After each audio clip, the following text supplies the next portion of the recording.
Assalamualaikum warahmatullahi wabarakatuh. Halo teman-teman semuanya. Kami dari kelompok 6. Di sini kami akan memaparkan presentasi mengenai Pancasila dalam rumusan kebijakan publik modern. Dan berikut ini adalah anggota kelompok kami. Dan di sini saya akan memaparkan latar belakang dari presentasi kami kali ini. Pancasila hadir sebagai pengatur dalam pembuatan kebijakan pemerintah, yang artinya di masa sekarang ini yang serba cepat dan serba maju, pemerintah dituntut untuk membuat kebijakan yang efektif dan efisien. Namun, jika hanya mengandalkan efektivitas dan efisiensi, maka akan banyak nilai-nilai kemanusiaan yang terbuang. Maka hadirlah Pancasila sebagai pedoman dalam pembuatan kebijakan agar rakyat tetap diutamakan. Kemudian ada tujuan dari pemaparan presentasi kami kali ini, yaitu adalah relevansi Pancasila pada perumusan kebijakan publik modern.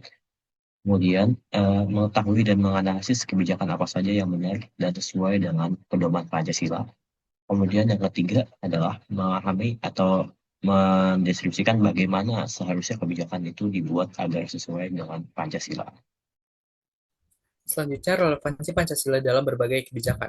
Yang pertama, kebijakan lingkungan. Jadi, beberapa tahun kebelakangan ini, Indonesia mengalami berbagai masalah lingkungan seperti kebakaran hutan dan juga degradasi lahan gambut. Masalah ini memberikan dampak yang cukup luas, bukan hanya di bidang lingkungan, tetapi juga bidang kesehatan dan ekonomi. Oleh karena itu, kebijakan lingkungan menjadi isu strategis nasional. Nah, dari masalah ini pemerintah juga memberikan respon yaitu melalui program restorasi gambut dan mangrove yang dijalankan oleh BRGM. Tahun 2022 program ini mencapai lebih dari 90% target. Adapun tujuannya pastinya untuk mencegah dan juga memperbaiki masalah lingkungan seperti mencegah kebakaran hutan dan juga pemulihan fungsi ekosistem. Lalu apa sih relevansi dengan Pancasila? Yang pertama, dengan sila ketiga Pancasila, kita dapat mengamalkannya dengan mengutamakan kepentingan bersama di atas kepentingan pribadi dengan menjaga lingkungan. Kita telah mengamalkan sila ini. Kenapa? Karena lingkungan merupakan salah satu bentuk kepentingan bersama bangsa.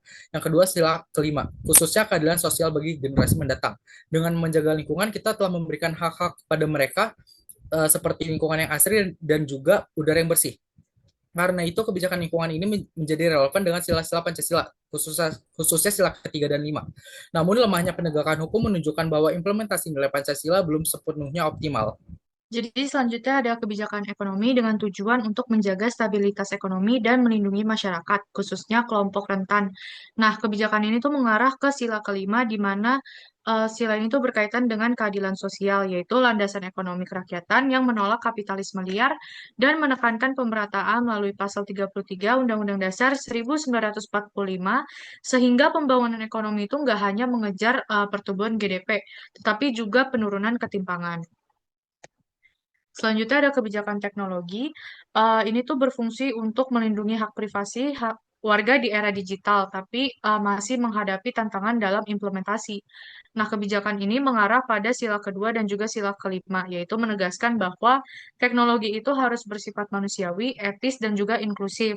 Bukan sekedar sebagai alat efisiensi kapitalis, tapi juga sarana pembebasan rakyat dari ketertinggalan digital dan tetap menghormati manusia, privasi data, dan juga keadilan algoritma. Selanjutnya, saya akan membahas mengenai kebijakan pendidikan. Dalam 5 tahun terakhir, pandemi COVID-19 memaksa pemerintah menerapkan pembelajaran jarak jauh dan juga kurikulum darurat. Kebijakan ini menjaga keberlanjutan pendidikan, namun menimbulkan learning loss dan juga kesenjangan akses, terutama di daerah 3T, akibat keterbatasan internet dan juga fasilitas. Data Kemendikbud menunjukkan penurunan literasi dan juga numerasi siswa, sehingga pemerintah meluncurkan program pemulihan pembelajaran. Next, dalam perspektif Pancasila, kebijakan ini berkaitan dengan sila kedua karena pendidikan adalah hak setiap anak, serta sila kelima, karena negara itu wajib menjamin pemerataan kualitas pendidikan. Jadi, selama kesenjangan masih terjadi, nilai keadilan sosial masih belum sepenuhnya terwujud. Selanjutnya pada bagian analisis kritis. Pada analisis kritis ini, kita melihat bahwa kebijakan publik modern saat ini banyak disusun dengan pendekatan teknokratis, artinya lebih menekankan pada data, efisiensi, dan aspek administratif. Pendekatan ini memang penting, tetapi jika tidak dibarengi dengan nilai Pancasila, kebijakan ini bisa kehilangan sisi keadilan dan kemanusiaannya.